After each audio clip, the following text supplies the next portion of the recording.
Hey everybody, welcome back to PhotoRec.tv. I'm Toby, and I just got back from leading a week-long photography workshop in Katmai National Park, Alaska.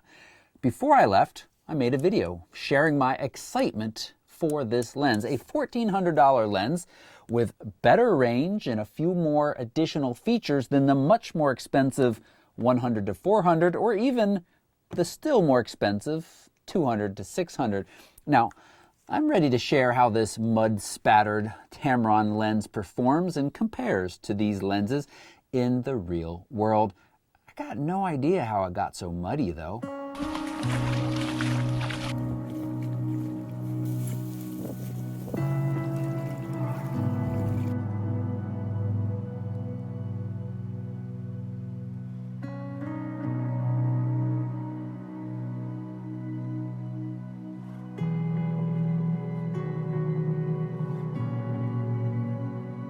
If you'd like to join me on a workshop like this, I'm going to put a link to the trip right down below. We have a few spots left on our 2022 trip. It was awesome to be in the wilds of Alaska watching grizzly bears, technically coastal brown bears, go about their day. I mean, we've got a great little boat that we charter with an awesome captain who also happens to be an amazing bear whisperer. It's just so cool to be so close to wild animals. You're safe. The animal is totally at peace with you being there. I mean, look at this old dude. He laid down and took a nap while we were watching him. Or this mama bear and her cubs. She knew we weren't a threat. It's just such a different experience than you get when you interact with grizzlies or brown bears here in the lower 48. And it really presents some awesome opportunities for photography. And it's a great adventure. All right, let's talk about this lens though. Right up front, I can tell you that this is a great lens, fantastic value. I used it for about 2,000 pictures. My daughter shot about 1,000 pictures. I was shooting mostly on the Sony A1. She was mostly shooting with the Sony A7R III. And over the course of the trip, I was also comparing it to the 100 to 400, and I shot a handful of photos with the 200 to 600. And again, really impressed. It wasn't perfect though. I'm going to get to two issues in a moment. Now, image quality in the field, it was indistinguishable between lenses. So I came home and shot some carefully controlled comparisons of a boring fence between the Sony 100 to 400 that is mine and I own and have shot with for several years and this Tamron 150 to 500. So I'm going to go through these rather quickly.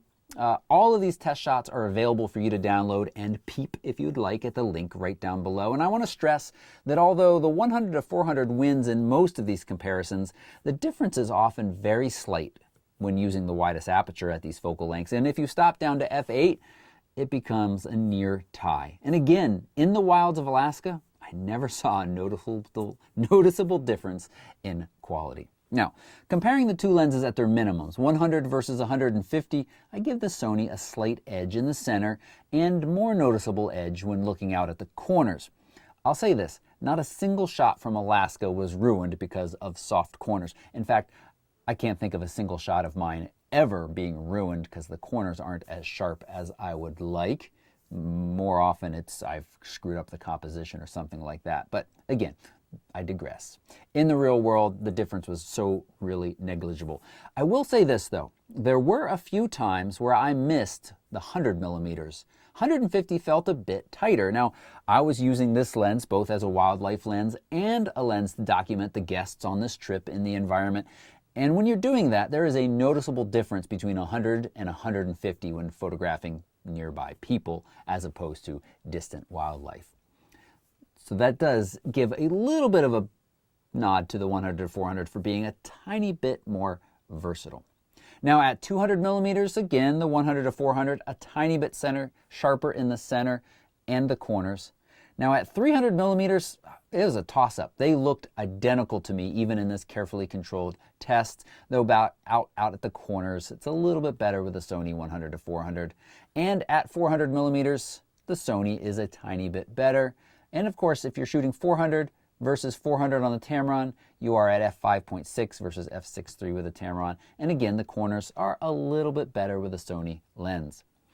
Now, the Tamron offers some amazingly close focusing at 150 millimeters, just 23 inches. Honestly, I didn't measure with the 100-400, but it is a significant difference.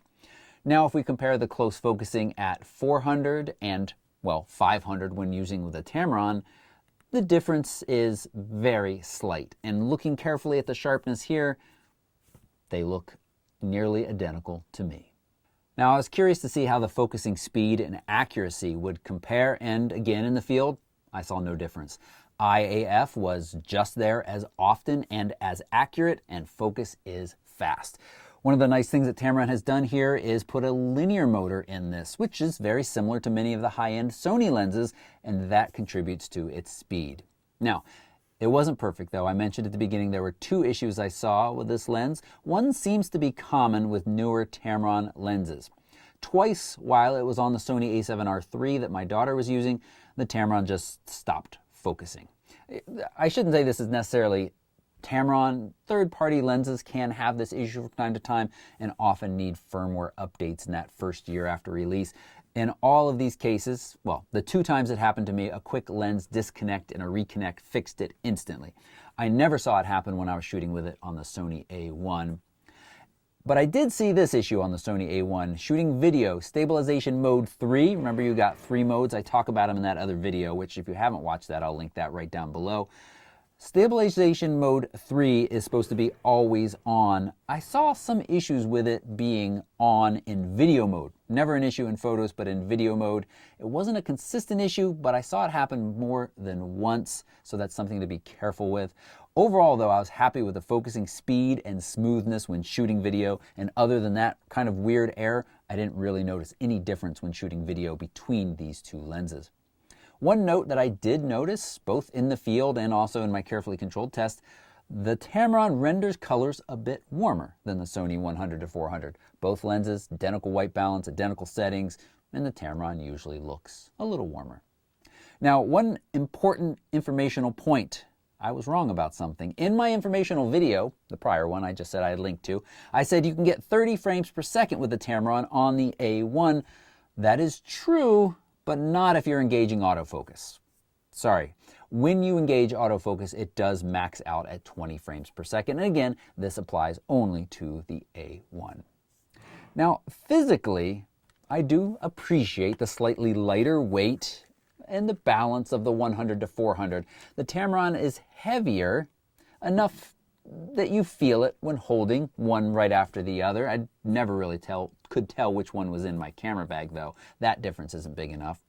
I will say that the Tamron weight is balanced nicely even when you zoom out and it extends. Comparing it to the 200-600, the 200-600 is a heavier lens, but what I really notice is how much front heavier the 200-600 is. And you really feel it tipping you and the camera when you have that 200-600 on. So I like the better balance of the Tamron. And we can start to wrap this up by saying, if you are looking for a budget-friendly super zoom, I am very happy to recommend this Tamron. But if you want a little more zoom and the ability to use teleconverters, you should consider the 200-600. You are paying a little bit more for that, but the teleconverters does make that lens even more super zoomy. Or if you want a wider and slightly lighter lens, but don't mind paying a bunch more for it, also compatible with teleconverters, then you could consider the 100-400.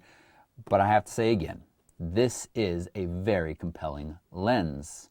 Though I'd love to know which one you're going to pick and why. Leave a comment below and don't forget to subscribe, along with pressing that little bell to be notified of future videos. And if you want, follow me on Instagram, where I'm going to be sharing more from this trip, including, I can't believe we got to witness this, an awesome showdown between a bear and a bald eagle. Now, that sounds like the beginning of a silly joke, but this was some real planet Earth shit.